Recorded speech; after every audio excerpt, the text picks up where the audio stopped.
True Hartwell, fresh straight out of Roselle, USA. YQ, Roselle, USA. Okay. My first question for you guys today is, how was life for you growing up? Life wasn't too hard. It was simple. Came from a good mother. My father did 20 years in prison, so that was a little bit of a setback. But other than that, no, I never get into life easy. And so I got to my teenage years. That's when I was violent. And shit. Before that, it wasn't too hard for me. How about you? It was, it was good. It was easy. I was raised by all females, so it was just like I always was the man since younger. And then it just got a little difficult once I started loving the streets more than football. Then that's when everything started changing. What was your goals? What was your goal when you were a kid? What was your goal? Was it to be like a doctor, a lawyer, football player? Nah, before being a football player, I wanted to be a cop. But then they did a raid in PM, that's out in Elizabeth, project in Elizabeth. And I told myself, I said, if the cops come out this building with my father, I don't ever want to be a cop again. And once I seen them come out the building with my father, then it was over after that. It was like, I don't want to be a cop no more after that. It was just like, it was football. Then after football, I was like, I'm in the streets or whatever. And I wanted to be the best in the streets that I could be. And once I reached whatever goal I had set for myself, I just set more goals for myself. Yeah, I'm gonna be honest with you. I know it's gonna sound ignorant, but my whole life I ain't more than be a gangster. I always gonna be like my father, my cousin, my uncle. Like, you know anything about the Hartwells from Elizabeth, that's all we do. From our bloodline, always in the streets, everybody getting money, everybody doing it. Coming up, that's all you could hear, showing this, X, that. I want to be like them niggas. I never wanted to be nothing else with that. I mean, when I got into it, I realized it ain't what it is, but yeah, that's just my life that's panned out. Have you guys ever been to prison? Unfortunately, yes. All right. How much time you guys did? Man, we did it. The crazy part about it is, right? I got locked up in November. He got locked up in January. November 2011, he got locked up in January 2012. We both was fighting two murders. Both fighting murder charges. We both ended up copping out in December 85, but we did 8.5 years in prison. We wrote each other every week to kept me up. He copped out before me. I remember a time I was a little nervous. I didn't think I was gonna get back. He wrote me like, "Cuz, don't even worry about it. You good. You gonna beat that shit, bro." I seen him in my dreams. And then beating that shit, man. 10 years, he did the same good. He just came home in July. I came home in May. What was you guys' prison experience like? I mean, it wasn't really like none of the TV, the shit you see on TV and none of that. It's like, it's gonna be however you make it. I'm not into gambling and playing basketball and shit, so my whole thing was that I got a second chance. I'm about to come back. A lot of people doubted me and bruh to come back home. So my whole thing was to build on myself mentally and physically, so when I get back out here, I'm better than what people expect. And when I landed on July 15th, I've been going off ever since. Bruh came home before me. He already had set the bar, so it was just up to me to come home and play my part. So, prison ain't really like how all that fake crazy shit you be seeing on the TV and none of that. But, shit happens in it, but it was easy. If you ask to me, personally, me being who I am. You gotta explain why it's easy though. Yeah, I was about to say elaborate, cause it was probably like y'all had people there for y'all. You gotta think about the people. I got some people that said they ain't had nobody. Yeah, we gotta look at it from a different angle, because it's different between jail and prison. And when we was in jail, we was fighting our cases, right? When we ended up going to prison, it was already settled. And you gotta take that mindset from thinking I'm about to go to jail for 100 years and find out I got 4 years. It was easy. I'm like this, cause I know when I get back out there, I'm gonna turn up. So at the time, I didn't care about the lock-ins, I didn't care about the commissary. I just thought I was done forever. Now you telling me I only got to do 3 years? Shit about nothing. We already had 3 years in the county. Once we did it, that was our mindset. We had half the bid done. So when I got to prison, I'm like, shit is easy. I'm about to go out there and fuck them up. That was easy. When we copped out, it was already like, all right, we got 3 years in, 6 more years to go. That's easy. Like we could finagle that. We're gonna go down here, work out. We're gonna continue to write each other and just, network. And one thing, we both did have amazing support systems. I don't want to leave that like it's nothing. You know what I'm saying? People there support you, right? Can send you money, come see us. And some people, like you said, some people down there with nothing. They can't get through on the phone. They can't get no money in. They ain't getting no visits. So it's a little different for them. that wasn't a situation, so I really can't go in on that. Everything The was support good. system was definitely Definitely that was amazing. Like the visits, that'd be everything. Cause boy, they tell you they come to that visit, they don't come back. That messed the whole day call up. that Saturday morning. Word up, yeah. All right, my next question for y'all is, how many times have you, like y'all say, y'all went and y'all did a 10, well, y'all was sentenced to 10 years with an 85%, which means y'all did 8 years and some days and some months, right? Something like that? Yeah. 8 years, 2 days, 5 days. No, 8 4 years, 5 6 months, months, 29 days. Yeah, see, all right. I knew it was something like that. Yeah. Okay, and while y'all was in there, I'm pretty sure people went home. Y'all see people go home. Y'all was waiting on y'all day. However, how many people or how many times have y'all seen people come back on new charges or on violations from parole? And then mind you, y'all was in there before they left. They done told I ain't coming back to this. How many times have y'all seen that? That happens all the time. People get out there and they just forget about everything they just went through. I don't even want to make it seem like that, like, 'cause anything can happen. But it happens all the time. You go to home, come to jail, you go back, you come home. But it's hard to really judge how you really gonna fit in out here. Like right now, we got a good system, but everybody don't come home to good support system. People to give them a place to stay, people to give them some money, people to look out for them, make sure they get around people, like mentors. Everybody don't got that. So when they get out here, they be lost, struggling, trying to find a way. And so shit be fucked up for them. You got like those niggas that you jail with, and that's in a jail that you know you can like, this nigga gonna go home, he gonna go home, he gonna be back. Cause this nigga's in the way in here, he ain't doing shit in here. You can see and it. you know he gonna go home, this nigga he gonna be back. And most of the time, 90% of the time, them be the niggas that come back. Okay. My next question for you guys is, how do you guys feel about the jail reform system? In the state of New Jersey now, it's like, before if you could pop bail, I'm pretty sure it was like that for y'all. When y'all was fighting y'all case, it was different. Y'all probably had $1 million bail. I'm almost certain. See, look, cash only. Y'all wasn't even coming home. But it's people. Yeah, it's people that used to get the opportunity to they got locked up at 2:00 in the afternoon. They was able to come home at 8:00 at night because it was a bail. However, now it's like you gotta see a judge. It's not you have to go in front of a judge before you even, and the judge make the decision about it. And now they have a point system. How do you guys feel about that? Y'all feel it's necessary? Y'all feel like it's giving enough rope to hang yourself, or I mean, it depends on how you look at it. Some people, they might get out, like say if you got a fiend or something like that, will get locked up. You probably had no chance of making that $25,000 bail. Now you're gonna get out, so it benefits them. Then you got the other person who might do a robbery, who might have a drug case coming up. He got the money to get out, but he can't get out. So it depends on what they ain't gonna be looking at it. It benefits some and it don't benefit some. okay? Now, you guys stated, like I said, y'all was in jail for a murder. So 9 times out of 10, that stands for someone your name was mentioned. So that goes into snitching. How do you guys feel about gang members snitching on each other? Scum of the earth. Cause you put your trust in somebody to call your brother, then you turn around and sit with these people and give up information. Do that, like you're done. I don't understand that. There's no Cooperate with that. I don't accept that. I don't get it. That right there, that's just I'm a like, person. you can't really you can't like really put in words to like the disrespect of like the snitching, because you got niggas that like in my case, niggas that I grew up with since literally daycare center, elementary, middle school, high school, to the streets that I love more than myself at one time, who told on me. So it's never enough words that I could put for like the hurt or the disrespect I felt from that or whatever. And then just like snitching itself, like, so that's just like the lowest of that's just something different. Yeah. I don't really truthfully, I don't really put too much thought into it no more. It's a different world. You see the people, these people are snitching and getting millions of dollars off of that shit, right? Yeah, 6ix9ine came home, and so I feel like you ain't gonna take nigga out. I don't even talk about it.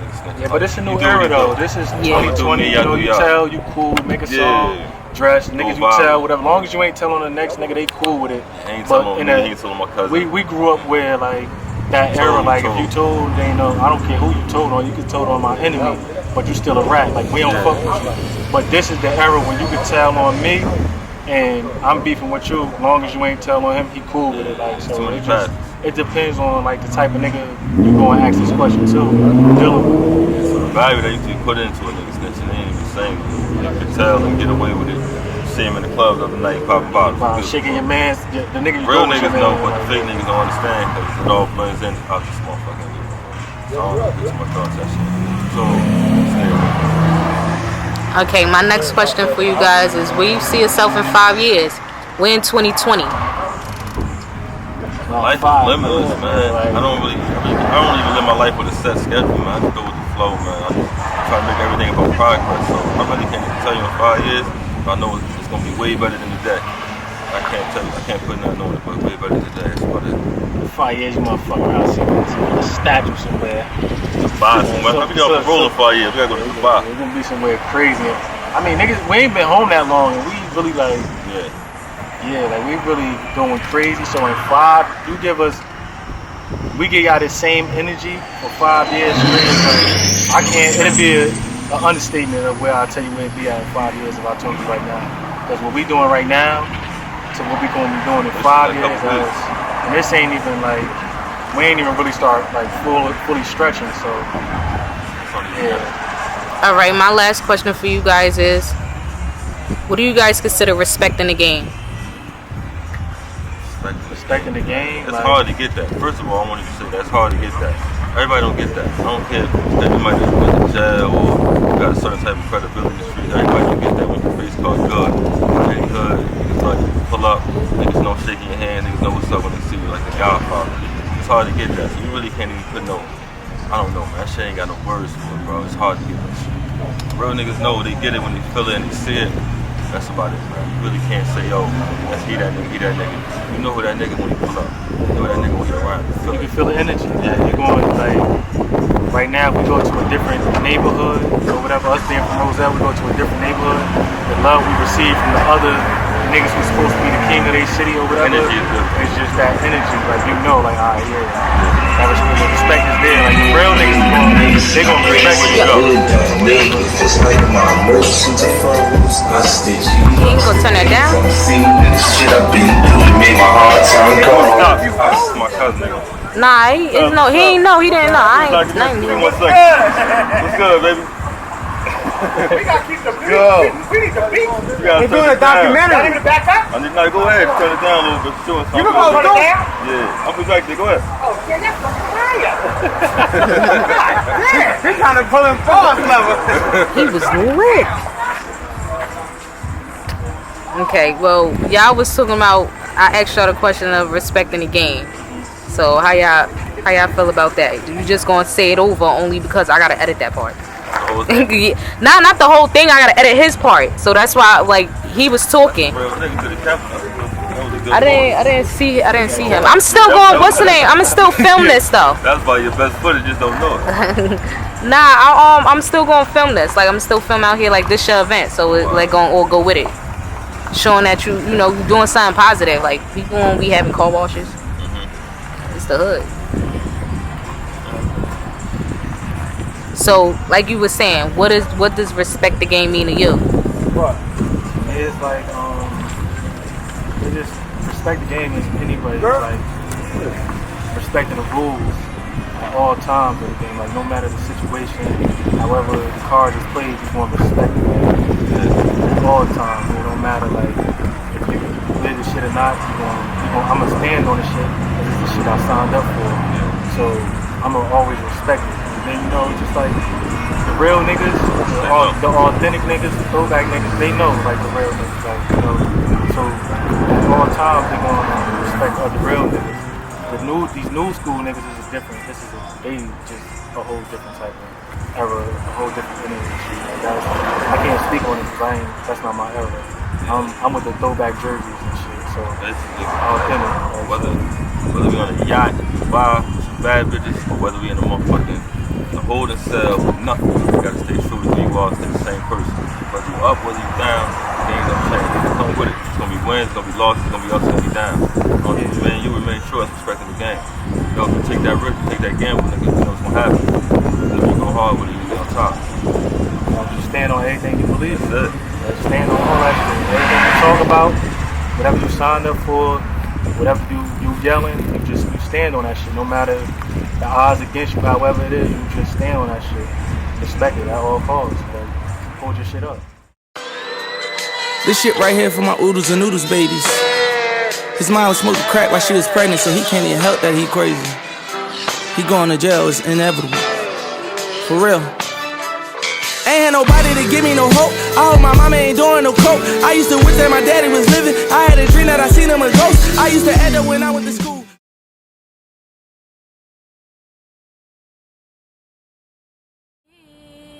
Oh girl, don't go, 'cause I love you so. It's clear to see that he was raised well at home, but unfortunately once a kid steps out of his home and onto the streets, he is now in the hands of his neighborhood surroundings, a neighborhood that is infested with drug dealers and drug abuse, and with no recreational facilities at all. Before he reaches the nearest park, he'll pass liquor stores, gang members, and a number of drug dealers. As a kid, his curiosity is at an all-time high, but the decisions he'll make as a kid will construct the path that he'll have to walk in as an adult. Anton is now 18, and after being arrested for selling candy at least 12 times, he's decided to sell drugs instead. Will our next look at Anton be the kid we just saw, or is the Anton we're about to see now a product of his own environment? You be the judge. Locked up 4 times, know what I mean? But I was arrested like 24 times, different states, Connecticut, New York, Jersey City, all that bullshit. But now I'm on the run now, but I mean, about to turn myself in and shit. How old are you? 17, about to turn 18. How old were you the first time you got locked up? 13. Once you in it, you win it, man. Say it again. Once you in the system, you in the system, man. In Jersey City? In Jersey City, everywhere. This is Anton 2 years later. He's been arrested for the shooting of 2 bouncers at a local nightclub. Of course, he'll do the time for any crime he's convicted of, but who's going to do the time for the crimes committed against him and so many other juveniles in the state of New Jersey? Who's going to answer to that? All right, you can introduce yourself. AZ though, man. Niggas in my hood call me AZ, man, or M. All right. The first question I have for you is, how was life for you growing up? I'm saying for the most part, it was memorable. It was hard because we ain't really had shit. You know what I'm saying? But my mom and my dad made the best of it. You feel me? But for the most part, it was memorable. Like I had best friends. I feel like I had the best moments, the best cars, clothes, females. Like it was dope. You know what I mean? It was dope. It was definitely dope. Have you ever been to prison? Absolutely. 4 times. Okay. What was your prison life experience like? How did you adapt to it? What did you take from it? Because in every experience you have in life, you learn something from it. So what did you take from it? What tools are you using it to today to apply to your life today? I'm saying for the most part, you only gonna learn shit in prison in a hood sense. You're not gonna learn nothing. Them trades and shit, like, they all good, but at the end of the day, you ain't gonna be able to open up nothing with it. It's just like designed that way. But as far as my prison, like I learned to do great. I learned by experience. Like my first fight, I had to learn how to like everything in there was new. So when I got there, I had to do 10s.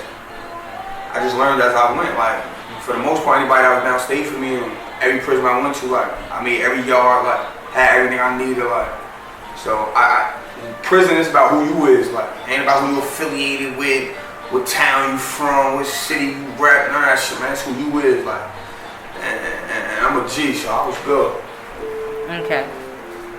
How many times have you seen, like while you were in jail, how many times have you seen people come back downstate, which is what they call it, and with a new charge or a violation?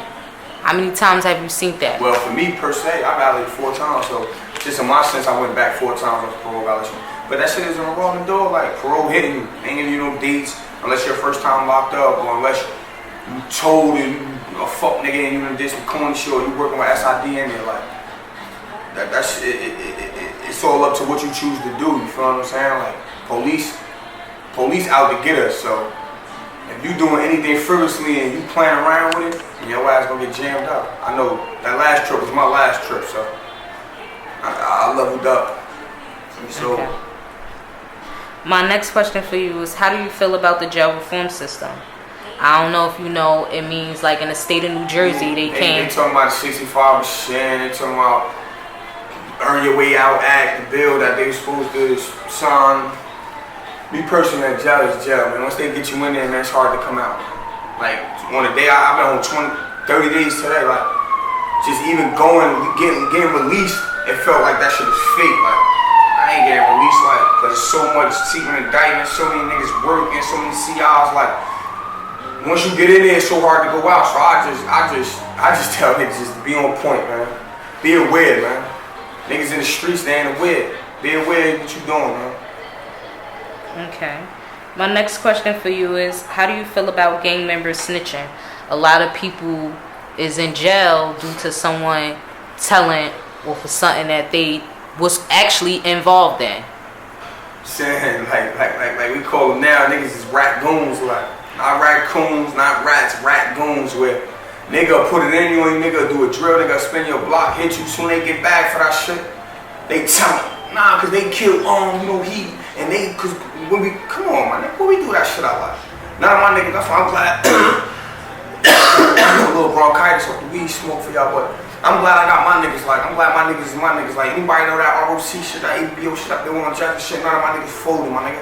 My 11 main niggas, my ROC niggas, man, none of us crossed each other, none of us did no fuck shit, so I'm just glad I was raised with the niggas I'm raised with. We ain't into that Q's and A's paperwork, but for the niggas that is, like, you might as well just give up your car, you might as well work at a warehouse, like, drop for Amazon, some shit, like, cause your car done up in the field, like, and niggas know that out here, especially in Jersey City, like, we on it. Okay, my next question for you is, where do you see yourself in 5 years from now? 5 years from now, all my kids got a business. That's in my portfolio, my stocks doing good. My house got bigger, my car got better. Oh look, my pocket, what's in now? So in 5 years, it's like 10. 5 years, probably like 100 in my pocket. If I could fit it, I'd be wearing these tight ass jeans and shit. Well, my kids good, my kids healthy, my kids passing their grades, they doing good, they dating. Like, I just see success.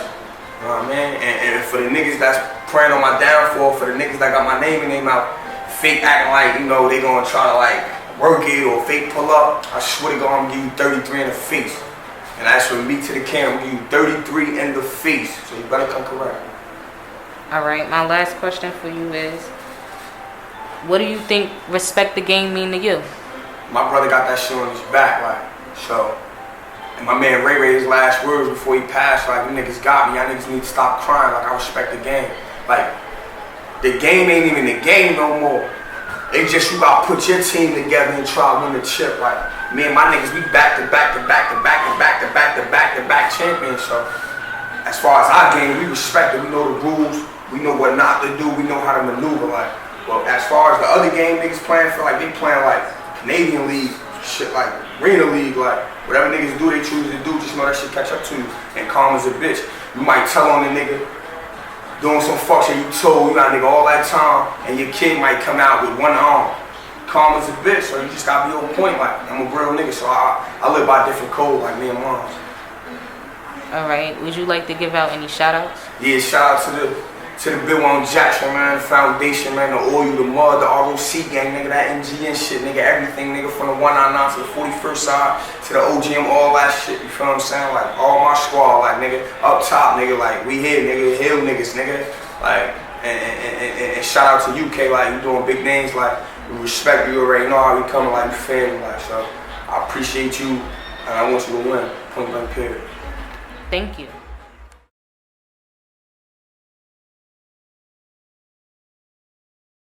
Yeah, it wasn't even ours.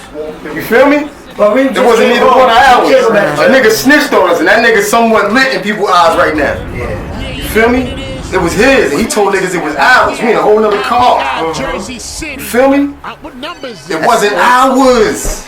Mine was in my pocket. Mine was in my cuff. And I broke his. He broke his. I threw mine in my cuff. I went in the car with the He said, like, shit, man. I stuffed it in the seat.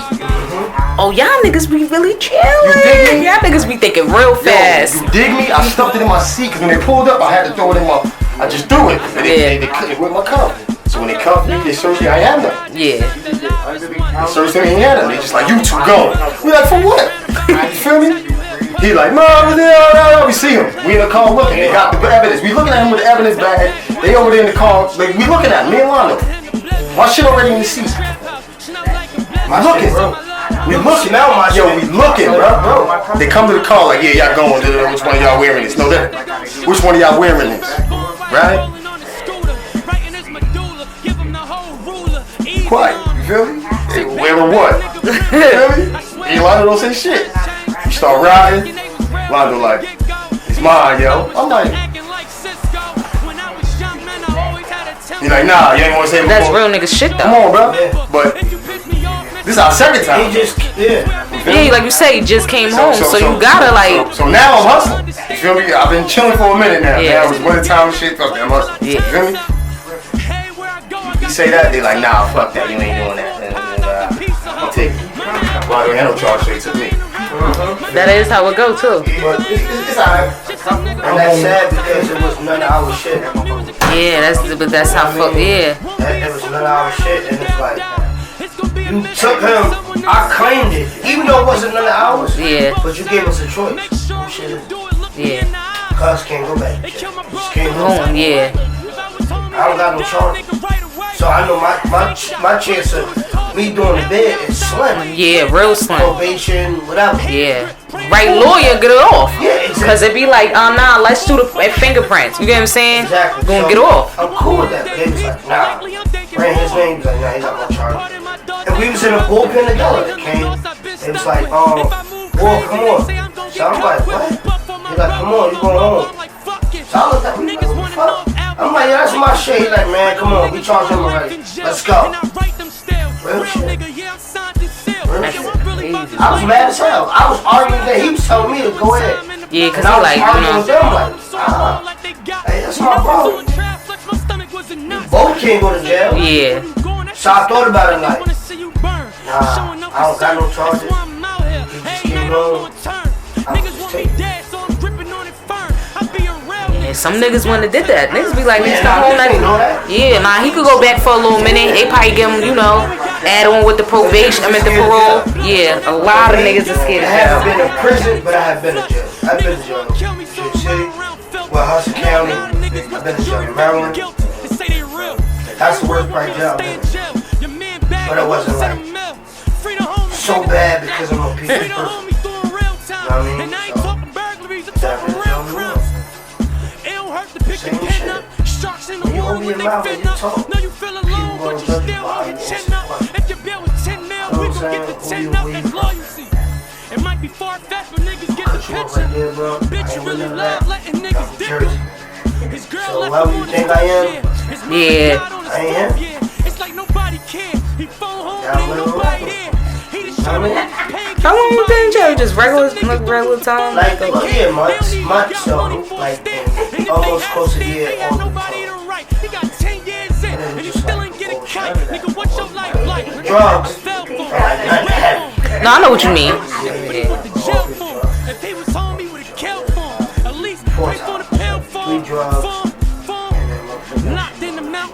Oh yeah, probation will definitely get you. my thing probation, I was arrogant.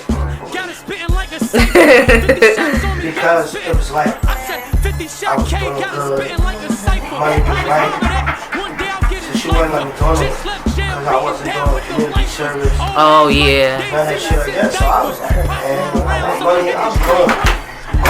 money, I'm going here. I'm doing that. So when I started tripping, she started tripping.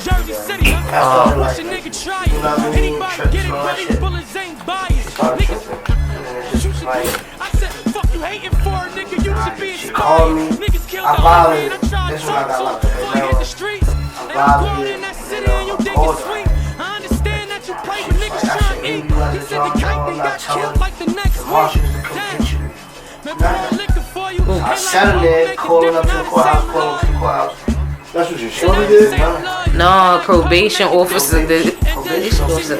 They be corny. Yeah, cause you like shorty. I was stuck, so I had to call. I went back. I had to call a lawyer, Darren Smith, niggas, and he told me. Darren Smith used to be lit back in the day. He used to be lit.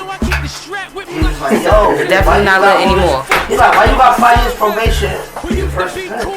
Right. Yeah, that was a long time. 3 years. Yeah, year to 2. I'm like, Damn, something like nothing non-violent crime. my pops came, this what happened. And this why the system is fucked up when I moved from there. This was 2010, 2011. And that's my pops was his name. Whatever Rand's name looked at me as a product of my life. Right. Oh, this gonna be good, Londo. Right, Londo, yo. This gonna be good. Like, yo, you know what the nigga said to me, yo? I'm be real with you. Yeah, real shit. I'm be all real with you, yo. You know what the nigga said to me, yo? Older nigga, yo. Like, old nigga that's Jersey City, but he's not. He's just like a Jersey City bystander that just watching. Like, he's older. He knows Jersey City. You feel me? So he looked at me like, a kid. Real talk. Like, the way this nigga was talking to me. Like, nah, yo. No shit. You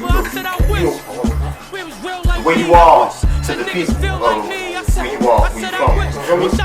Like you're stable. So I'm like, I didn't look at myself that way. You feel me? Yeah.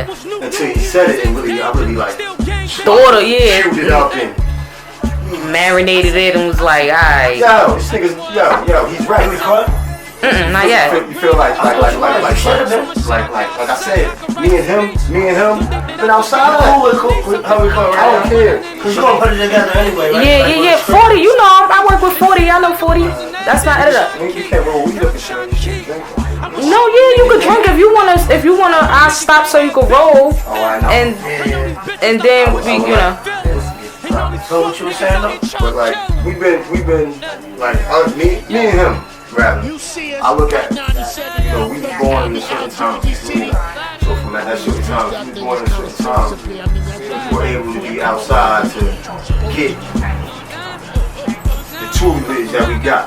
You know what I'm saying? Like as youngins coming off the porch, you were taught different. You feel me? So how youngins are taught now, they're not taught from sitting down and talking to them, showing them this is what's going on, riding through a hood. If he was your son and you getting money, you showing your son, you see him right there, you see them right there, that's your uncle right there, that's your aunt.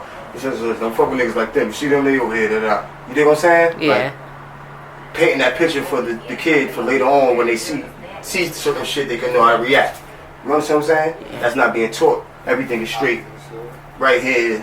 Or I looked at it and saw it, so I feel like I'm into it. You know what I'm saying? When you was if you was put in that position, you'd be the first person to pull your phone out and watch somebody get something happen to them instead of reacting and helping that person. Yeah. You know what I'm saying? Like, that's the cloth you was bred from. If you see something wrong, you might say something about it. You know what I'm saying? Depending on if it's your business or not, or should be your business or not. And you know what I'm saying? And it's crazy that you said that, right? Because I was on the porch, me and my mom, my girl, we was on the porch or whatever, and little kid was cursing. So I just was like, he like 10, 9, 10. I'm like, yo, what you doing? I'm like, I'm telling your mother. So I'm like, he like, man, yo, my mama. I'm like, what's your mother's name again? He told me. So he not thinking because he young. So I just ran up. Man, your mother name's such and such. Y'all live on the block, right?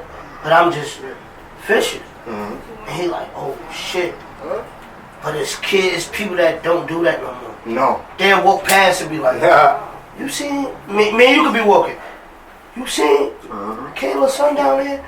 Cursing at all the people. Right. His little ass bad as hell. Well, he this. Right. They talk about your kid before they raise your kid up. Right. Yeah. That's what's going on today. And that's what's fucked up at. You know what I mean? And shit crazy. You know what I mean? And it don't be... That's what you look at now because, like, we lived through that part of life and now we here. You know what I'm saying? Yeah. Like we wasn't thinking like grandmothers and shit like that. And that's what I was saying. One day, right? I was on Ocean. We was all sitting on crates, me, and a couple other people. And somebody was like, oh damn, yo, like you been around.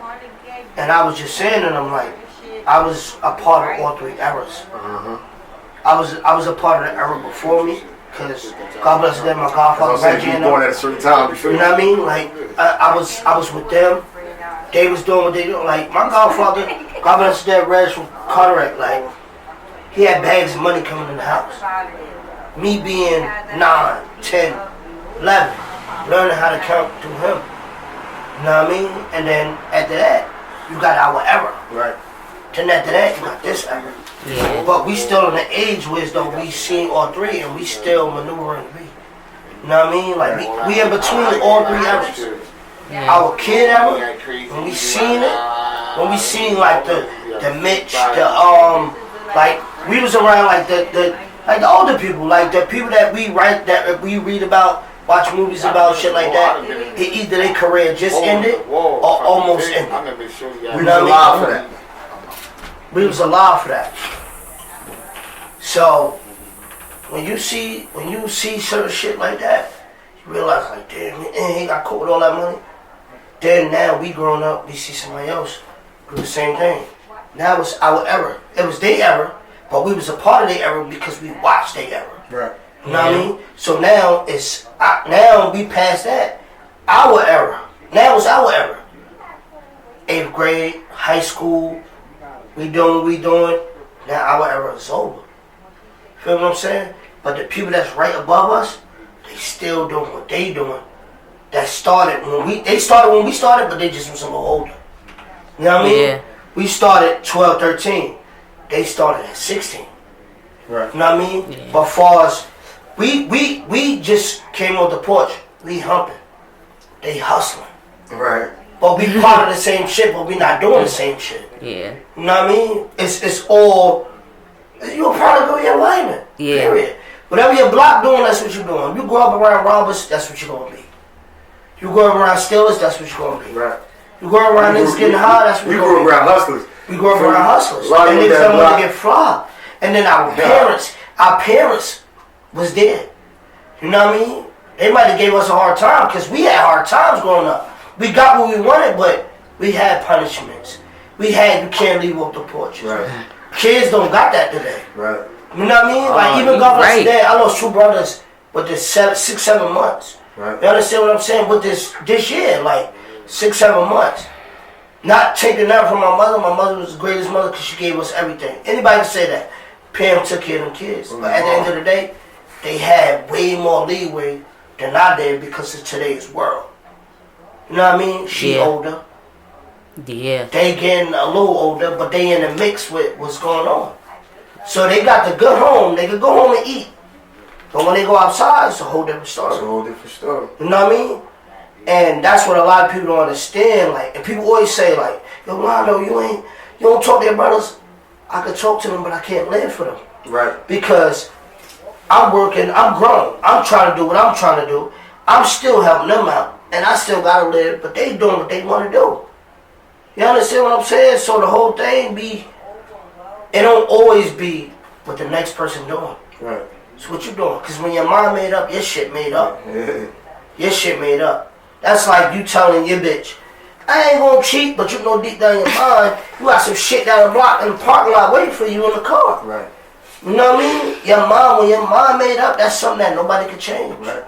And that's what the world don't understand. That's real When your talk. mind made up, and they say when people act out a certain way at a certain time, he been wanting to do that. He been or she been wanting to do that.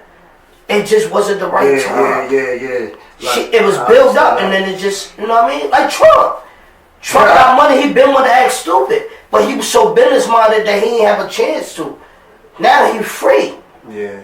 He acting stupid. Yeah. Same shit. Same shit. And now people don't understand it. People, he this, he that, he this.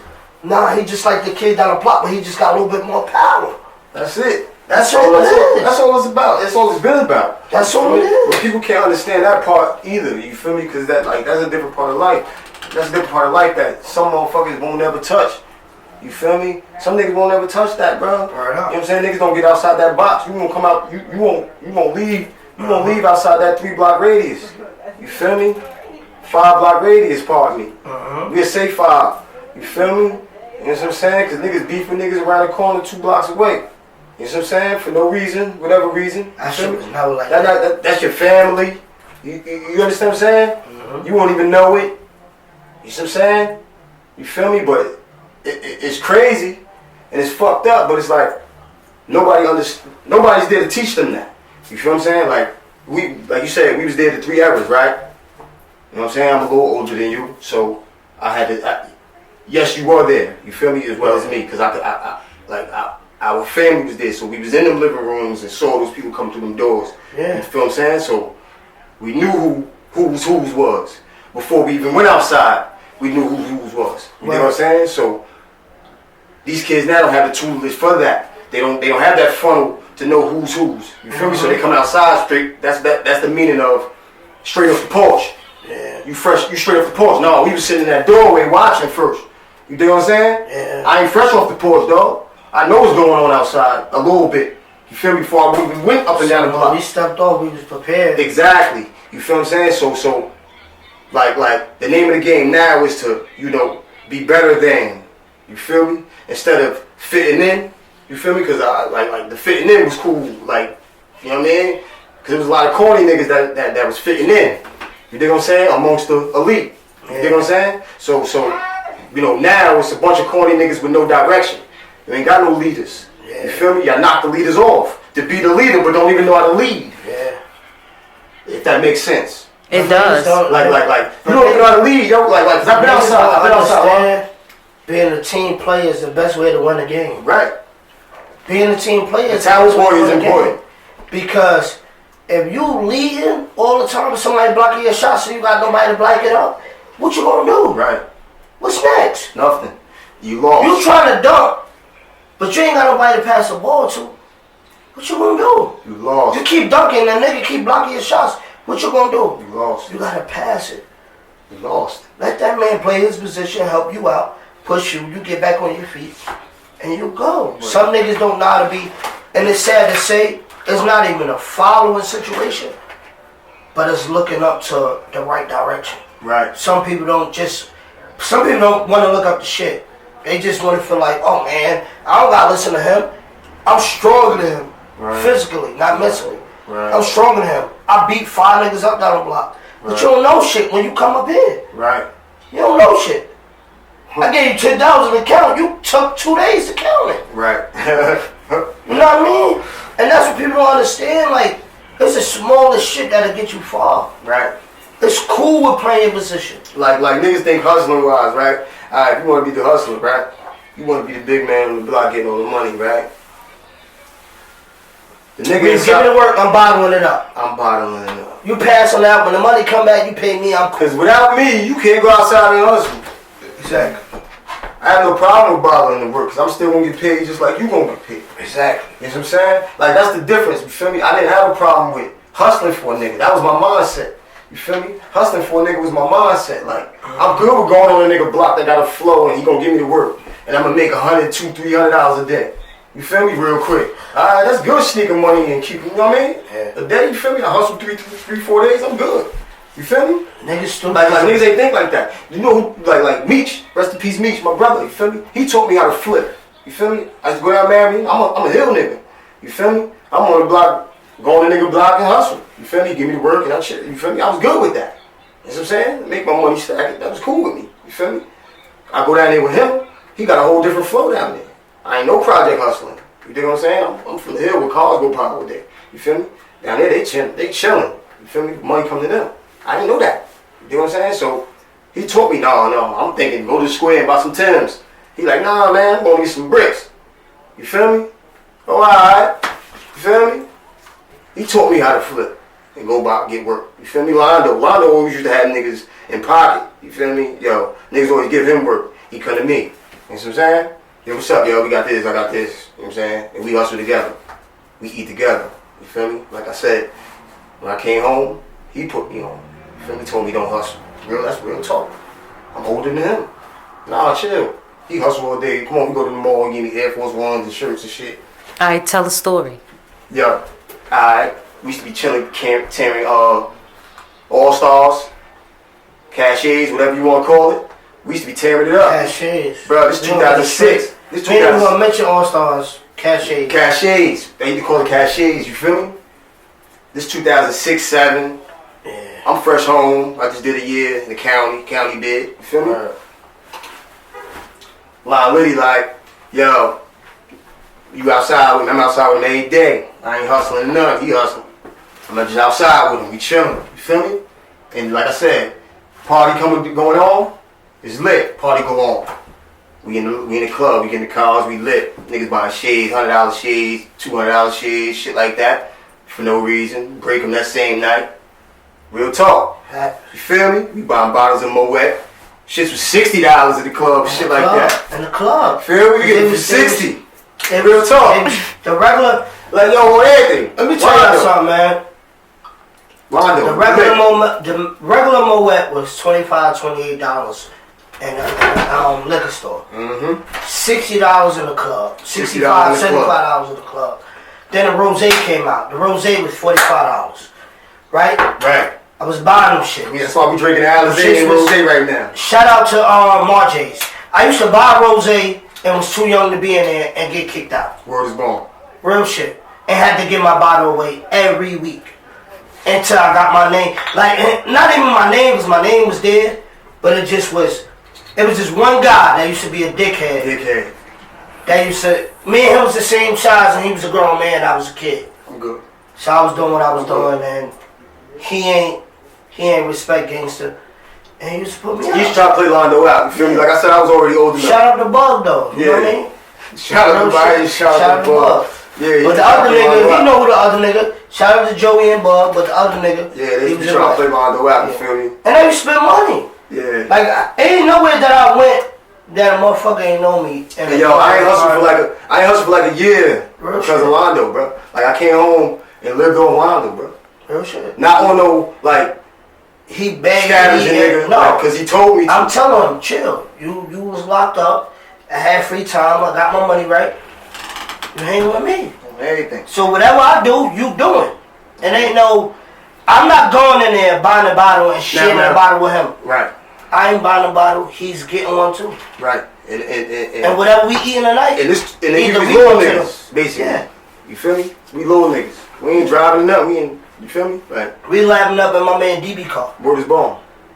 Shout out DiBiase. Shout out DiBiase. Niggas breaking $200 shades that same night. Mm-hmm. Stepping on them. Saying fuck it. Drunk. Popping bottles. Real talk. Like this. We used to do this shit every weekend. Yeah. You feel me? Before I started hustling, you feel me? It took me like a year, and then I said, fuck it. Yeah. You feel me? But, you know. I done got niggas in cachets, because I remember grown men. Cachets, bro. Y'all all know, grown men. Niggas on the block, niggas was getting money, all that. Yeah. You can't get in, niggas was calling me. Yeah. Yeah. Pay that same respect back, man. Pay that same respect. That's what it's niggas about, gonna bro. be, yeah. Pay homage to the niggas that was before you, niggas gonna be understanding that's back to a little bit what I was saying a little bit before. Like a lot of them was younger than me. Hold on, Lon. Niggas don't pay homage, right? Niggas don't pay homage, right? So like the name of the game was get the big nigga out the way, right? Instead of paying homage and respecting his position, right? He'll pass it down to whomever. You feel me? Like nigga might be getting a nice little piece of change, but he ain't got more problems. You feel me? Like the nigga in front of you might got a little bit more problems to go through, you know, in that position. You feel me? You might not be ready for that. You dig what I'm saying? Like just understand your position. You feel me? Like that's all it's about in life. Now we ain't even talking hustling streetwise or whatever. We talking in life, yo. Your position. You work at such and such. Them fries gotta be dropped, bro. You feel me? Drop them fries, nigga. Go into the teamwork that he said. Exactly. You feel me? You gotta drop them fries, B. You feel me? Them fries need to be dropped. You feel got me? somebody doing fries, somebody doing the burgers. Bro, that's your position, bro. You know that lady fries was fresh when she got them in that bag in that drive-thru. You feel me? And she ain't complaining about it coming spinning back around saying, yo, man, you got me cold ass fries. You dig me? You was on point with your position. You feel me? Today, a nigga rather be a janitor than supply the food. Know what I mean? Nigga rather be a clean-up man at the table. Hey, yo. Because he can steal crumbs. You understand what I'm saying? Right. But a nigga won't go get the grease, let the grease get hot, drop the fries, and then give it to the people. Right. Nigga might feel like that's too much. Feel what I'm saying? It's sad. But before, it's sad, but it's like I understand, like where we at right now. You feel me? Because we was here, like I said. Not even because we was here, but you know I had a conversation with a guy. You feel me? He's 2 years older than me, right? But he said, yo, you know what it was, bro? The older niggas didn't give it to us the right way. Certain niggas, like, you feel me, how Lars just told you his story about Reg and shit like that. He had an older nigga, you feel me, to actually sit him down and show him. You feel me? When other niggas was just shooting straight head first off the porch. You feel me? So it's like, if you had somebody to show you that, that's where you was like, how I told you before we recorded, how Jadakiss said, you feel me? I was out here, you was out here hustling for niggas. I was listening. You still hustling for niggas. I'm coming through visiting. You feel me? That makes perfect sense. You feel me? Because it's like, okay, like I said, Londo had me outside hustling. Not hustling. He was hustling. I'm chilling. You feel me? Yeah, I've hustled, but I paid attention while I was out there. Yeah. You feel me? To know the mannerisms, the this, the that, the those, who's, or whatever. You feel me? There's more to look at when you're not busy. You dig what I'm saying? So I paid attention to those ways of the world. You feel me? And this is where everywhere I go, I carry myself. You dig what I'm saying? So I have to be who I am. I have to take what I've learned to stand wherever else I'm at. And a nigga won't look at me as a sucker. You feel me? Because a nigga look at you like, yo, who this sucker walking through? You ever seen that meme where they had the niggas in front of a bunch of projects, and it said in front of the projects a bunch of niggas, and then it say, Shorty said, yeah, come through, just walk through, they ain't gonna do nothing to you. Be honest with you, I was the nigga to walk through. Why? Because I knew somebody that was in that crew. You feel me? Not trying to, you know, I'm being real with you. That was me. I was the nigga that knew somebody. Like, no, that's my nigga Reef, Thuns, whatever I was at the time. You feel me? You know, I got many names. You feel me? But nigga was like, no, that's Thuns, man. And I was the one to go upstairs. You feel me? When I saw that meme, I laughed, not because of a sucker move, but I knew I was the nigga that walked through. I don't give a fuck if I was in the Bronx or wherever the fuck I was at. You feel me? I knew that. I knew somebody, or somebody understood my mannerisms. Was like, nah, he ain't that. He ain't no threat. You feel me? Yeah, he moving like a G. You feel me? So I'm able to stand on my 2 feet. You feel me? Like, but people don't understand that part. You feel me? Stay on your own 2 feet and be who you are. Don't mask up, and you will go further in life. You feel me? That's just how I look at it, because I'm still able to talk right now. And I've seen a lot of, you know, things go wrong for other people. You dig what I'm saying? So I look at shit different in my eyes right now, because, you know, it hurt to see a lot of people go for simple ass stupid reasons. You feel what I'm saying? And it's like, damn, man, I made it past these certain people, you feel me, that had more life than me. You feel me? Because I saw people that was further in life than me at a younger age. You feel me? Look at Lon, he was further in life than me. You feel me? And I respected that. And I paid a respect for that. You dig what I'm saying? Oh, bro. And just paying respect to the next man goes further in life. You dig? Not hating on that next man. You dig what I'm saying? Whatever field of line of work you in. You could be a basketball player. Don't hate on that man because he's the star. You putting the ball in the star hands. You dig what I'm saying? They see you too. You feel me? Don't hate on that. You dig? I love wearing who I am. You feel me? Because I could go anywhere with it. You know what I'm saying? And a lot of people are ashamed to go everywhere with who they are, so they put somebody else on and walk in the club or walk on another nigga block or walk to a chick house. Or, you dig what I'm saying? When I walk in that door, I'm still me. No GPS. Remember you just said that. You was like, I was here. No GPS. This is what I'm saying. Like, you had to find, like, we talking on chat lines and shit like that. You feel me? We hollering at shorties all the way the fuck down the West Bubble fuck up there somewhere. We ride on bikes. Go to this house. You feel what I'm saying? Yeah. Yeah, that was funny. On trains, nigga. Tokens, bruh. I'm in West Bubble fuck New York somewhere. Yeah, him a bitch. Selling candy and shit. Like, damn, yo, shit deep. You feel me? Like, the shit we used to do, these little niggas don't have no clue. Alright. Y'all ready? Yes. Alright. First, you guys are going to state your name and where you from.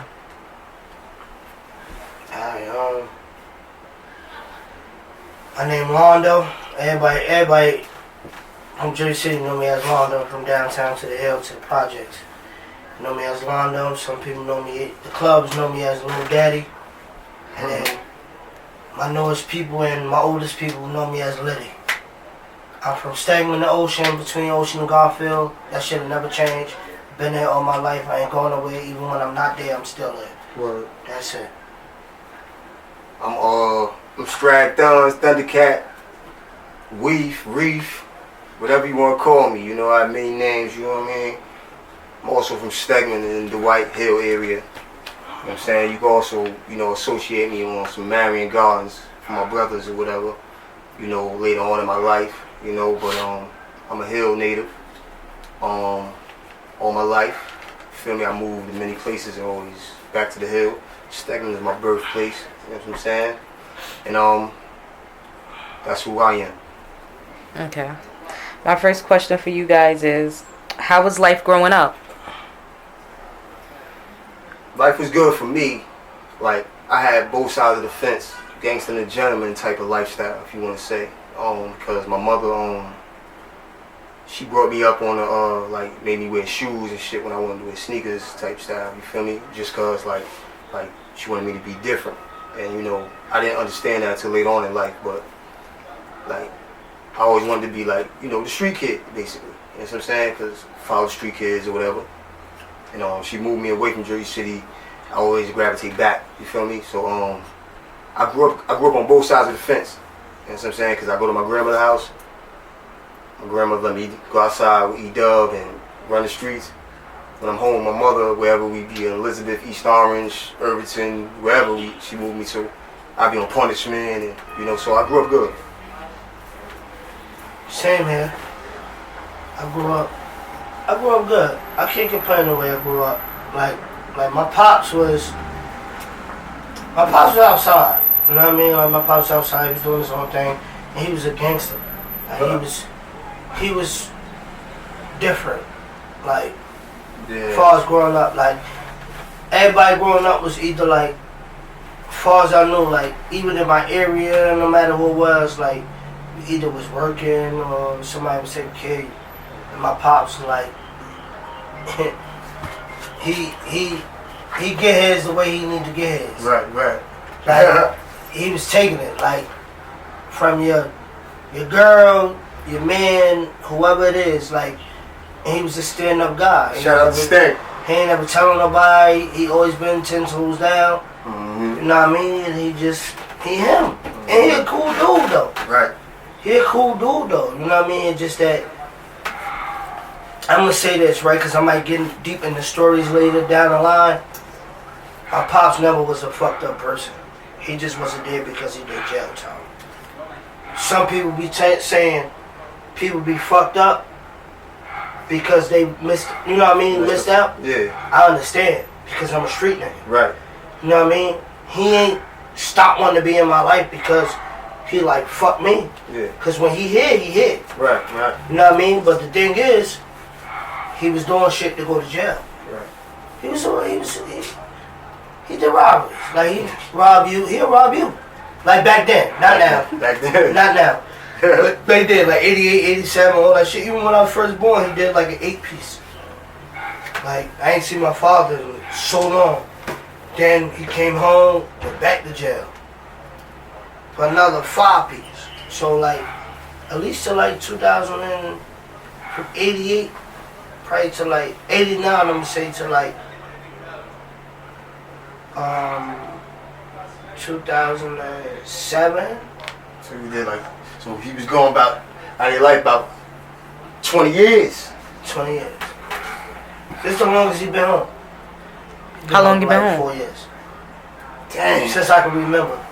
He been home like 8 months, 9 months, but he never made it throughout a year. As far as I can remember. I lost my father at a young age, you know what I'm saying? Like, I lost my father when I was 7. He went to jail. I want to say. And our father was best friends. Word. They was up the street, but my father went to jail probably 2 years before that, because I remember as a young going to jail. You feel me? I remember being in the funeral with Albie, hearing his name. Albie probably about 3, 4, 5 or something. He's saying, they say my name. You feel me? So I remember at that time I was 7. You feel me? I lost my father at a young age, but I remember him going to jail before that. Before that, you know, I can't really remember as much, but you know, they couldn't be there. So how could they be there? You feel me? If jail took them. Okay, so let me ask y'all this question. Once you guys got older and y'all realized what jail was, and you know exactly what made your guys' father be away from y'all, how did that make y'all feel? Did that make y'all want to be just like them, or did that make y'all like, nah, I ain't trying to go to jail. I don't even want to experience. Your mind got to be real strong to be a different person, because when you don't grow up with your pops and you hear what your pops did, and sometimes you want to be like, every man want to be like their father. Right. Some way, somehow. Every guy want to be like their dad. Right. So it's like, we grew up in an era where as though it kind of blinded us just a little bit, because we still had male figures around us that was doing good, but in the streets. You know what I mean? Yeah. We might have lost somebody and it'd be like, but he's still making $100,000 every 2 weeks. You understand what I'm saying? Hypothetically speaking, even if he was or he wasn't. Right. But that's how it was. You know what I mean? And then it just became, when we got older, it was like, damn, shit slowed down. Shit slowed down. But now we old enough to be around the older people. But can I say this too? Can I expand on that? Okay. So you guys both stated that your fathers was in jail when you guys were younger. So how did that make y'all feel? Did that make y'all want to be like them, or did that make y'all want to not be like them? Everybody want to be like their dad. Like, no matter if your dad doing good, doing bad, you know your dad, you want to be like your dad. Right. Because no man want to be like a runner. No real man want to be like a runner. You know what I mean? So it took a lot. Like, it took me to get older to understand, and then I realized, like, my dad never, like, he shitted on me. He just wasn't there because he did what he did. And I'm not saying, oh, that's your fault, blaming him for all the wrong, when I know I grew up doing wrong. You know what I mean? But I'm old enough to understand, because shit do go sideways. Like, I went to school, I got paid for to go to grammar school, I went to Sacred Heart, all that shit. I kicked out all that. So it ain't like I had a choice to be negative. It just was something that I just chose to do at that moment as being young. You know what I mean? I didn't understand jail at first. You know what I mean? At first, for my father going to jail, I remember my father passed when I was 7, so I was aware of what was going on. You know what I'm saying? Like, what going to visit and wanting to stay with him, and you understand what I'm saying? Like, I was aware of that, but later on in life, jail was like, for a street kid, jail was something like you had to do to be cool, almost, like, in a way. Like, it's like the normal kid did jail time, so it was like, you wanted to experience it too. Like, it's kind of weird to say it, but it was something, like, it was a norm for a kid to go to jail. Okay, my next question for y'all is, have you ever been to prison or jail? Yes, I've been to prison and jail. I've been to prison twice. I've been to jail numerous times for, whatever charges or whatever, but, yes. I've been to jail. I ain't been to prison. I've been to like 3 different counties, a few months each time, and I don't understand how a person would like repeat the same shit to be back in it, because I always said to myself, if something ain't working that 1 time or 2 times or 3 times, try something else. If you selling, I'm gonna tell y'all your words. You selling dope, you keep getting locked up with dope, sell coke. That shit ain't working, sell some weed. Sell some clothes, be a sneaker nigga. Be something. Don't keep doing the same shit. Going to jail for the same shit. Right. And gotta sit for the same shit. Right.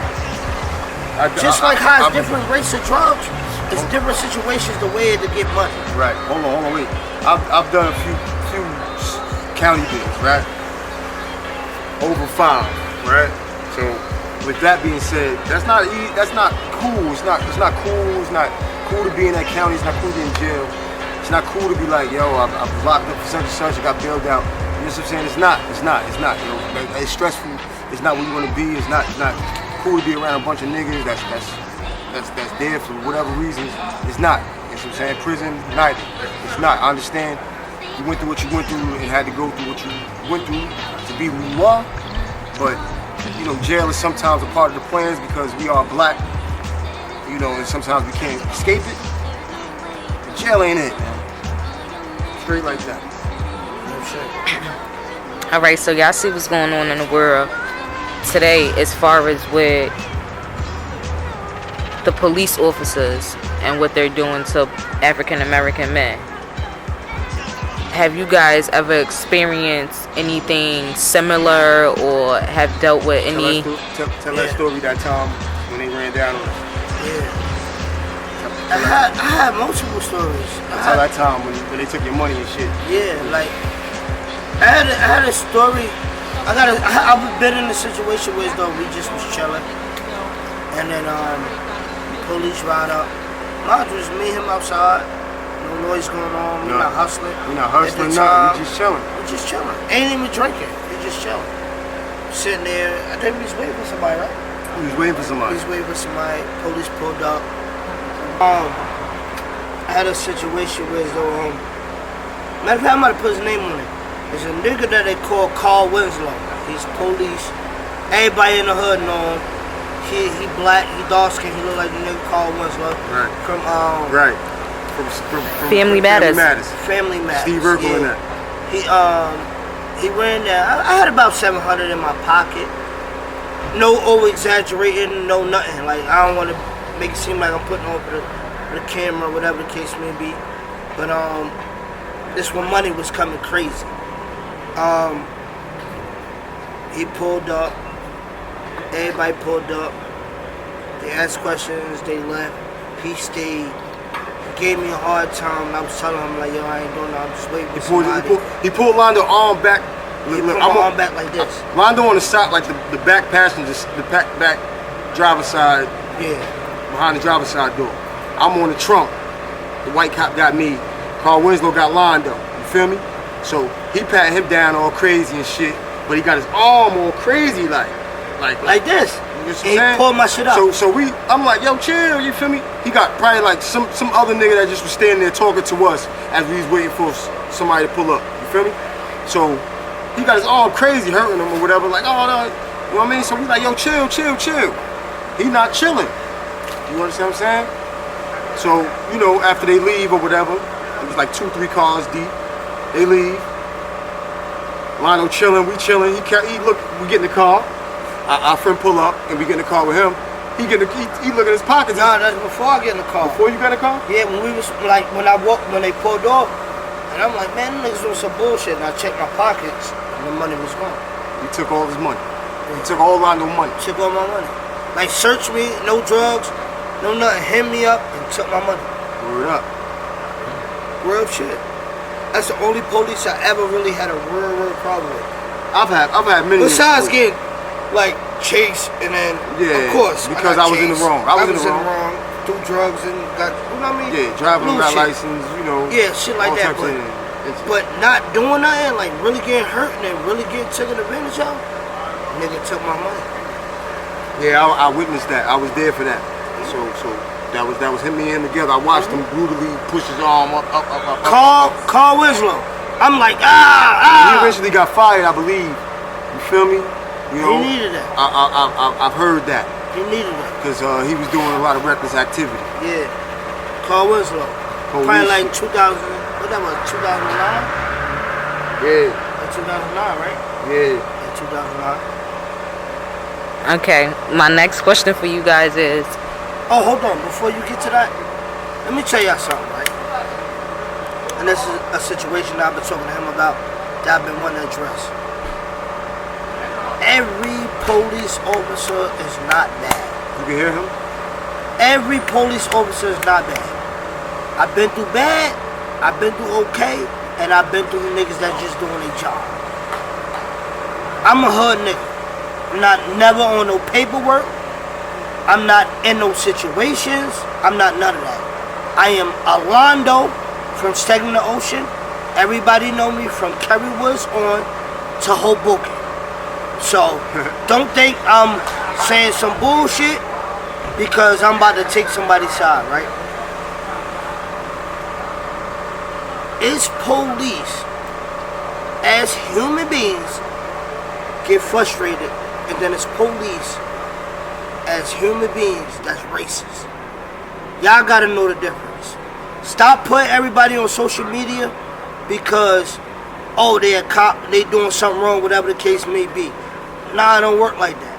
I done watched cops save people's lives. Real shit. I done watched cops save people's lives. So don't think everybody is bad, and everybody got somebody that related to that's doing the same bullshit. That's fucked up, that's always popping shit, that's always talking about somebody. Everything. Everybody got somebody that's like that. So the whole thing is, don't make everybody the bad person. You feel what I'm saying? Yeah. Like, my thing is, it's a situation that's going on today. My brother died last year, 9/13. Friday the 13th, September the 13th. Had a situation. Rednecks, police, Jersey City police, try to shut down a block. It's talking disrespectful. The same police officer, which is a female, is going through the same shit. Ain't know her from a can of paint. Ain't know none of that. You know what she said? His brother. Anytime I walk past and I ask him to move nicely, he moves. So my thing is, Mondo, me and you gonna talk to the lieutenant and get an understanding. I'm black. I'm not shutting your brother shit down. Your brother ain't do nothing wrong to nobody. We gonna let this rock. But everybody look at it because it's Black Lives Matter. I'm not taking up for nobody, but I'm just speaking honestly the truth. Right. It's Black Lives Matter. I go to work every day. It's people at my job that I don't feel like that's Black Lives Matter. I'm not recording them. I'm not putting them one way. They eat a dick, and I'm going to keep it moving. Because I got something to do and I got something to live for. That's what y'all don't understand. Everybody always got an excuse to make. No, because they this. But what about what you doing? What about how your mother feel? Stop being gangster. What about how your mom feel? I'm pretty sure your mother tell you, stay out the way. I'm pretty sure your mother called you when niggas was shooting. You know they was shooting down your way. Where you at? That means she cared. She might not tell you she love you, but if she check on you, she cared. Niggas don't be understanding that shit, man. All that gangster shit is in a fucking way. She walked him over to the lieutenant level, right? And explained to them like, no, his function, because he had a block full of people. His function is not for that. His brother died, you know what I mean, because he passed away in his sleep. They're not here for no gun violence, no nothing, so nobody's gonna be coming to. That's his brother right here. Right. His brother Aquil, you feel me? There was no harm gonna be coming to this block as like retaliation or anything. Yeah. So they just out here the moon. Yeah. And she understood that. As a police officer, she took her badge and used it at that day for him and his brother's, name. You know what I'm saying? So I would never. Oh, wait. Months later, this comes out. She handled a traffic stop or whatever the case may be. She came out. Maybe she had a bad day or whatever. She got aggressive with some niggas and turned to something. You feel me? A few weeks later, she's aggressive with someone else, and now it's a big thing. But not all people in bad activity or bad action are bad people, is what he was trying to explain. Yeah, because my brother's shit would have been shut down. And it wasn't like, I never had even a conversation with her, ever, before she came to me and was like, you his brother, right? And I'm like, yeah. She like, come in. So I'm like, what happened? She like, nah, we gonna talk to the lieutenant because I know anytime I ride up the block, your brother always make the crowd move. So I know for sure that and I know he ain't died from no violence. You know what I mean? So the thing is, he was in a bad situation. He took a pill. I already know. So we not shutting y'all down. I'm not letting them shut down a function that got nothing to do with violence. And I respected that shit because it's people that behind that walk of life don't do that shit. You know what I mean? She know my walk of life. She know, like, come on, man. I'll just say this. For people in her nature, you know what I'm saying? she should move in a better character for us. You know what I'm saying? To them. So And the videos was a lesson learned. So that they can understand us better. You know what I'm saying? Like, and don't have to move on us in such actions to where it's harming us instead of protecting us as police should. You know what I'm saying? We ain't gonna never have no police protection. Like because, you know, I look at it like if my family member was a police officer, you know what I'm saying, and they know exactly who I am, you feel me? Your reason for working is to protect me and people like me. You feel what I'm saying? Even though you know our wrongs, you know our rights. You feel what I'm saying? So if you know our rights, then please help us in a better way. You feel me? Because a lot of your workers, you need to spread that word that we are not bad kinds. You feel what I'm saying? So that peace brutality is wrong. You feel what I'm saying? Because you fucking us up for no reason and living good about it. You know what I'm saying? And that's wrong. You feel me? All the way around. Okay. My next question for you guys. Come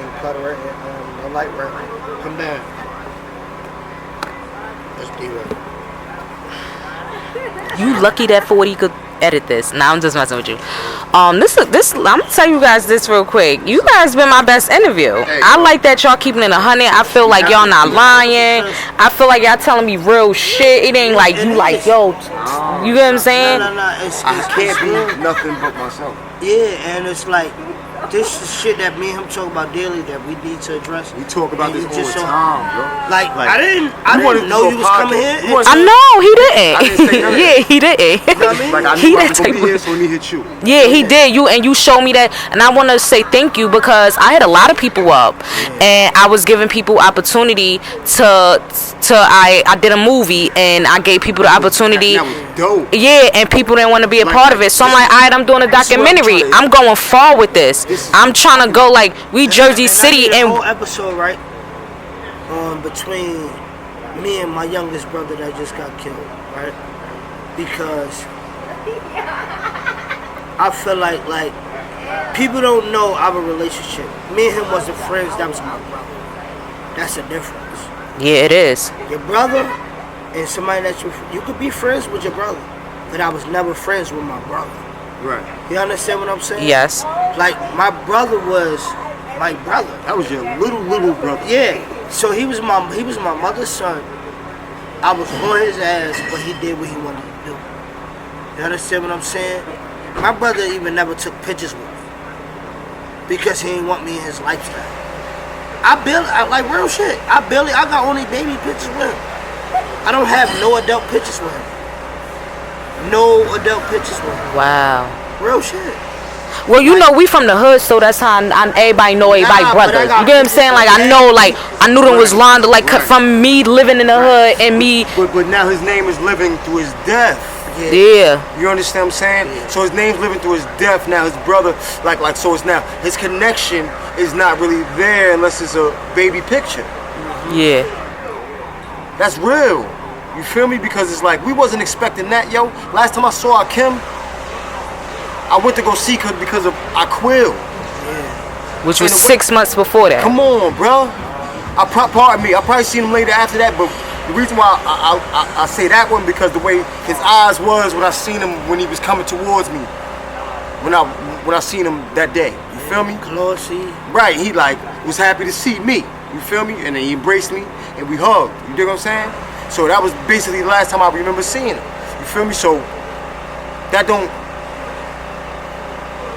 you know, like it don't add up the right way because it's like, damn, you feel me? Like, you know, And it's how could crazy, we expect that he was so young? And They were so young. The realest shit that he ever said to me, and it bothered me still, but he called me one day, and he called me on my birthday. He was like, yo, happy birthday. I was like, good looking. He was like, you coming around? I'm like, yeah, hung up. He called me back. He was like, yo, you'll be mad if I post you? I said, what? He said, you'll be mad if I post you. I said, you're my brother. He said, nah, because I got too much going on. Like, I would never want you. I need you here to get me out of trouble. Real shit. And you know what's fucked up about you just saying that, bro? Real shit, bro. Like, And I would that never, shit, like, pardon me for cutting you off, bro. shit, little brother. Yeah. Your brother, I got a son that's 16. Yeah. Your brother was 18, 19. 19. Right? He's 20. 20, pardon me, he was 20. 20. Your brother was 20. But I looked at them as almost the same age bracket, like how me and you ran together. You Yeah. feel me? Like, so in my mind, it's like, Khalil was almost 2-3 years older than him, in my mind. 4 maybe the most, right? Like how? Like, you know what I'm saying? You got so much life left. And you died so young, and for you to think that way, to not want to post my brother because I have this much going on in my life. Yeah. And you're that young. That young. We never had to think of nothing like that None of that shit, man. at that age.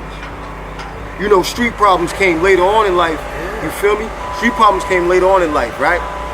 And for me, rather, right? Like regular fist fights and block fights, that was regular shit. Bullying a nigga down the park, basketball park, rim and shit, punching on niggas, that was regular shit, jumping niggas.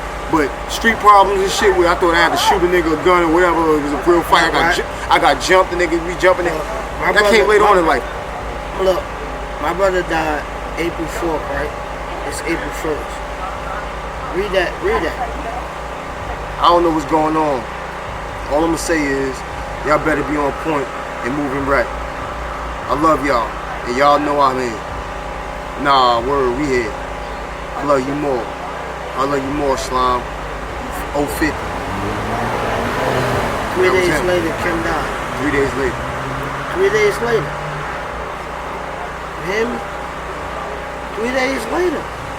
Like, he wouldn't never, he knew I wasn't a fan of that shit. You know what I mean? So he never would like, yo, I did this, whatever the case may be. I knew from the streets. So whenever I come to him and be like, yo, like, come on, bro, like, what's up? What you want to do? And I straight up asked him one day, like, you don't want to move? You don't want, like, calm down? He like, nah, bro. If I chill, niggas gonna kill me, so I'm gonna just keep doing what I'm doing. Huh? When you get anything you want. That's sad when a little nigga gotta think like that. You know what I'm saying? Yeah. And I respect it. Like now, it make me respect it because it's like, damn, my brother really cared about me to the point where as though he never wanted even me to be even looking that type of way. You know what I mean? Yeah. Like it's fucked up, but it's like, it's real shit. If niggas don't be understanding that shit, man.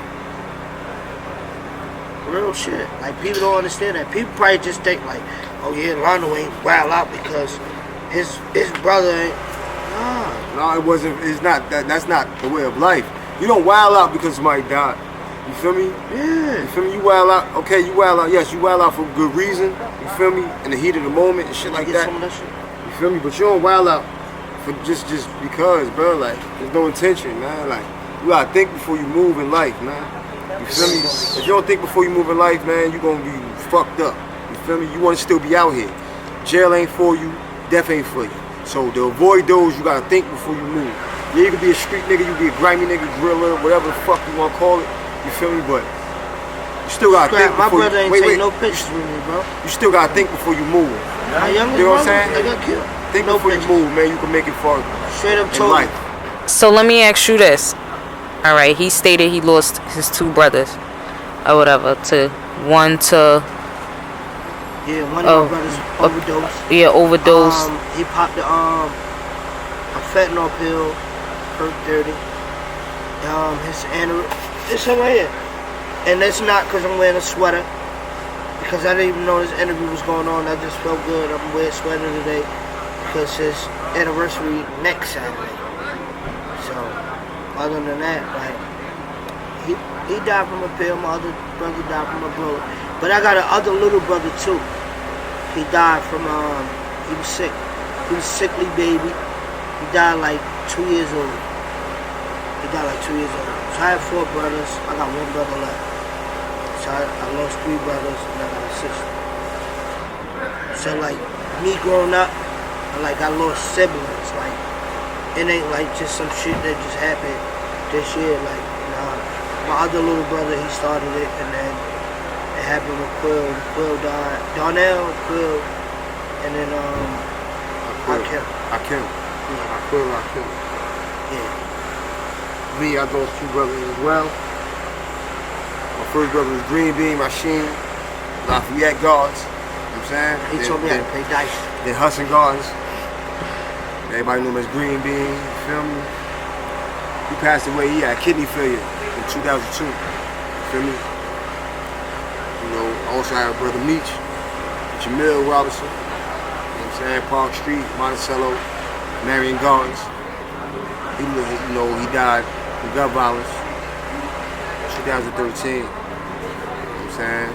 So, you know, we both share the same story as well as being family members. You know what I'm saying? As far as brothers. So we both have lost the feelings in that. I'm gonna say as well, you know, Green Bean, like he said earlier about his brother is not his friend.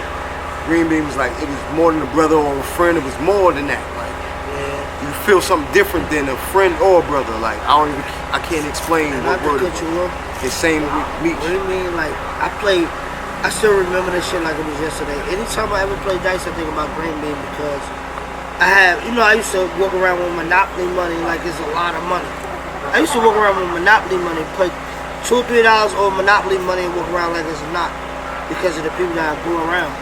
And then he taught me how to play CeeLo with Monopoly dice. Like, we had 2 games of Monopoly.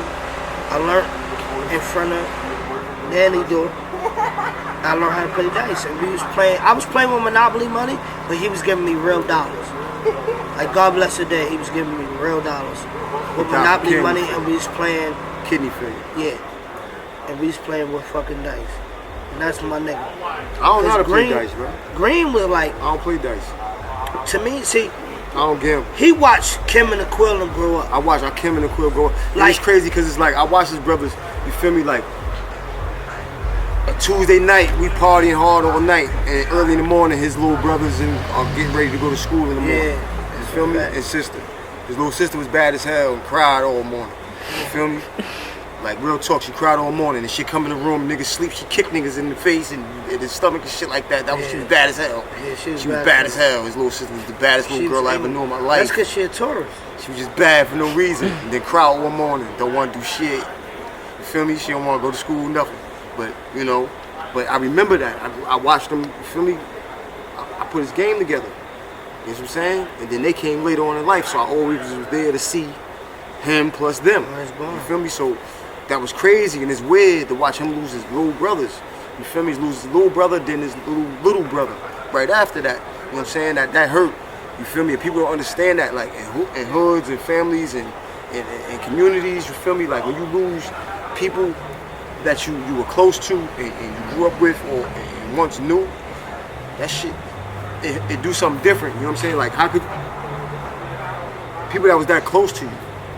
My brothers was close to me. It was more than a brother. Yeah. So to not have them anymore it feels weird for them not to be here. You understand what I'm saying? So I could totally understand his pain. My pain came before his. You understand what I'm saying? Like, Mel was a friend of his brother because he was with him. Every day they chilled, they smoked, they drank, they partied, they did whatever they did. They chilled with bitches, they did whatever they did. Me and my brother, we wasn't like that. No. He was younger than me, so he was just my brother to me. You know what I mean? He was my baby boy. But you go home to him every day. Yeah, so I go home to him every day, and my mother, like, when he didn't answer, my mother called me. Like, Kim ain't answering the phone. Can you call him? And he answer for me. And I be like, yo, just call mommy and tell mommy you alright. He be like, alright, bro. I'm gonna call you back. He'll call mommy. He be like, yeah, I called her. She'll call me like, yeah, he just called me, not knowing that I talked to him already. But that's the type of relationship we had. You know what I mean? I was always his big brother, so he never, like, anybody, I don't give a fuck what the situation is. You can look on his Facebook, you can look on his Instagram, TikTok, you can look on his whatever. You would never see a picture of me on it. You'll see a picture of Quill, you'll see a picture of my sister, everything. He be like, Londo, you be everywhere too much. You grew up, I'm a different era. So, and Reef on the Boulevard in Duncan, coming to see Reef, he not going down there because he got too much going on. You know what I mean? And he understood that shit and he just, I'm not not putting Londo in no situation. And that's what it was, and that's what people don't understand. So when that shit broke me, it broke me because it hurt my feelings. Like in a way, Wiz though, because it's like, I know he ain't never want no harm on me. He ain't, if anybody I can say in the world, that nigga ain't never want no harm on me. Right. Real shit. My own little brother, baby brother, wouldn't take a picture with me. Come on. Cause we was past the street life. Them little niggas was just jumping in it. Yeah. You know what I'm saying? So now that they jumping in it and knowing that we still outside, but we not amongst. And then when he went to jail. Hold on, wait. We not amongst that street shit to that extent. You know what I'm saying? So they were scared for what could happen because of what's just being anywhere. Yeah. And I respect that from them being that age and to think that way. But it's sad because they died at so young for nothing. You feel what I'm saying? Like, you know what I mean? Little bro was getting high, popping his pills, and it took him. You feel me? What? And then it's right there with the light. And then you know that happened. You know, with Aquil, that shit. With Aquil, like with the pills, that shit, he was getting high. And then Akim happened. Right. So let me ask you a question. You know, like y'all state eras. Y'all era, y'all sold the drugs. Y'all didn't do them. However, now, this era, they're using them. And what I'm coming to realize is depression is real. Depression is so real that people are fighting demons every day. Man, I'll open that real quick. It's not depression. It don't start with depression because a lot of these motherfuckers too young to know that they're depressed. You feel me? Hurry up. You know what I'm saying? Mm-hmm. Like how you 14, 12, 13, 11 and know you gay. Shit like that. Or depressed. You feel me? So I wouldn't say that. I could blame, real talk, I could blame music in society and shit like that. You feel me? But, you know, it's not being taught in the home no more. It's being taught in a device. You know what I'm saying? So with that being said, the drugs become because, you know, peer pressure was always there. Hello? Peer pressure was always there. You feel me? Bro, you can't be. Oh shit, my bad. Yeah, I'm doing a little peer interview pressure right now. Right. Pause. Peer pressure I said we always been there, right? My bad, but I'm Peer pressure always been there, right? Drugs became. It just shut off when it just second. Lucrative now, right? As far as pill popping. Alright, I'm gonna call you back in a minute. 10 years ago, we ain't know nothing about that. As far as an e-pill, maybe. You know what I'm saying? Depending on where you was at. Jersey City-wise, pills wasn't being popped. You feel me? Unless you was somewhere else and they came here and introduced somebody else because you was over there. You feel me? So, opiates and shit like that was not our thing. We sold opiate, dope. You feel me? So, to get pills from a fiend, I came home in 2014 and I was selling dope. And dope was $6 a bag, right? And fiends was serving niggas perks. And the perks for bags of dope. That showed me, like, right there. This was 2015. I came home, niggas was off perks. I ain't know nothing about no perks. You feel me? I was gone for 3.5 years.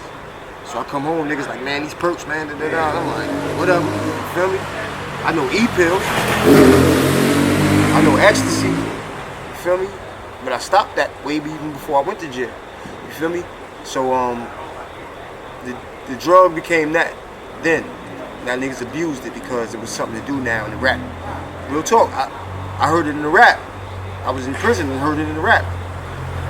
So I'm thinking the rap music was what influenced them to think about taking this drug, right? Because we all knew it was smoking weed and, you know, drinking.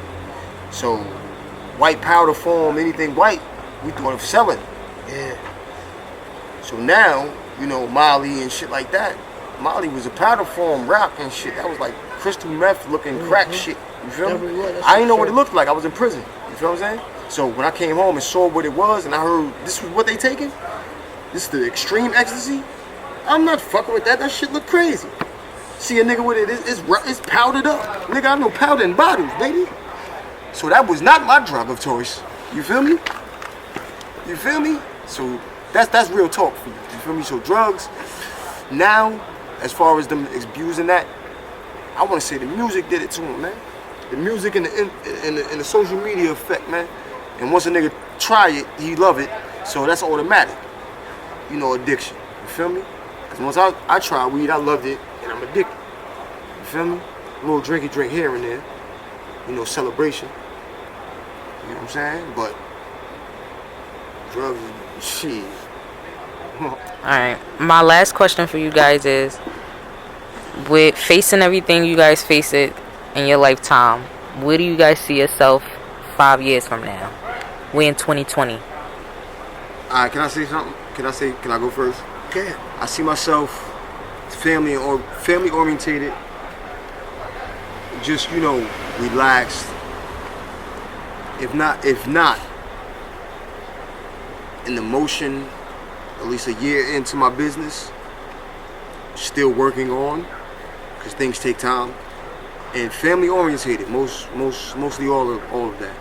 I can't say anything about, you know, acting, music, whatever, because I don't know what life perceives, but it might happen, you know, because I have, you know, thoughts of these things. So wherever life takes me, the further I go.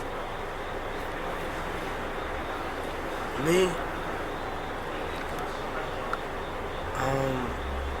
I'm being honest, like, I'm at the point in my life, like, I'm just ready to, like, lock it up. So hopefully 5 years from now, nigga be married, my mother will move, my sister be alright, and, you know, Reef and everybody else, I know he gonna be alright, because we don't work the program I'm together. definitely gonna be good, because I've always been lit like a boss, you dig? You feel me? So I'm gonna continue to be lit like a boss, man. That's my lifestyle, that is who I am, that's my brand. You dig what I'm saying? I'm Strag Thuns, I'm everywhere. You feel me? Strag Thuns means, you feel me? You know, people think straggler. Straggler means, you know, I'm outside, I am everywhere. My name is Thun, so I'm Strag. I put the Thuns on the back of it. So if you see the hashtag, you know, I'm outside. You dig? See, his Strag Thuns everywhere. He is Thuns, but he been a Strag. But he found his destination. His destination is Thuns. My destination is Thuns. You feel me? And I'm always Strag, be Thuns. Thuns together. Strag is when you don't have a destination, and his name is Thuns. Strag. I call myself a straggler because I'm outside, and I don't know where I might end up. Yeah. I could be in Florida. You dig? And then tomorrow I'm back home. You feel me? Just because it was lit. 5 years You know what I'm from saying? now, I'm trying to be settled. Of course, that's why I said like, I'm family alright right oriented. now, like I'm cool, but I'm not good enough. I'm not good enough. Right, yeah, I feel like that too. 2020, of course. 100 2020 give me your opportunity with though. $100 million is the destination. You heard? $100 million. Why? So I could come back to this hood and buy everything from whomever. You feel me? I could take 99 million. You feel me? Out of my 100. You feel me? And invest back to this. And go to everybody. Pardon me. I can go to every door that I need to go to or establishment and buy them out. Right? In Jersey City, New Jersey. Right? Take my $1 million from my own bank account or whatever. Right? My kids' funds or whomever. Just to have in my pocket. You feel me? But that 99 is going towards taking over this. You feel me? And I'm taking over it for the right causes. I'm putting whoever needs to be where they need to be in position. You feel me? As far as bodegas, what's that shit right there? Extremes, not extremes, extra. City Market used to be whatever. You feel me? It'll be black owned and continue to be black owned. It's gonna be good stores in that whole mini market area. That Burger King, or used to be Burger King, now / McDonald's with all that salt on their burgers and shit. No, it's gonna be turned into something else. It's gonna be some good African restaurants and hair braidings and, you feel me, establishments and clothings. This whole, all of this. You feel me? With my 100 million, almost $1 billion. You feel me? Because I don't need $1 billion. You know what I'm saying? You could take that and drop that and take care of the whole community. And that's what something I would like to do. If I was to catch them lottery type shit, I'll take care of everybody. I'll pull up with trucks full of North Faces and boots and book bags and shit like that. Trucks on people's blocks. Each community section. Duncan, the Woods, the Hill, downtown, whomever. Even if I don't like you, you'll get, I don't care. your kids will get It something. ain't about that. Christmas time is bikes and Christmas No, presents no for everybody. bullshit. Everybody don't have to go in their pocket and spend their money. It'll be on thuns. Straight like that. Everybody in the hood gonna have North Faces and Jordans on me. Straight like that. They don't take nothing. You dig? That's how I feel. If I was to win, that's something I would want to do. You feel me? And I mean that from the bottom of my heart. You feel me? Why? Because I came from Jersey City. I always was Jersey City. I always will be Jersey City. Whether you see me in Jersey City or not. You dig what I'm saying? I love where I'm from. I love who I am. And I love what I present to my hood. You dig? And if I was presented with that power, I would take over that power and do what I need with that power. You dig? So it wouldn't be As no you hate. should. Even if drug dealing, I would bring keys to niggas and weed to niggas' hoods. So y'all ain't gotta hate on the next nigga because he got hella keys. You got keys too. You dig what I'm saying? Straight like that. You feel me? But everybody got everything. What you hating on for? You got North Faces and Montclairs and all types of shit too. You feel me? Everybody got it. Little kids, everybody. So what you hating for? Yeah, You know what I'm saying? we gotta do a part 2.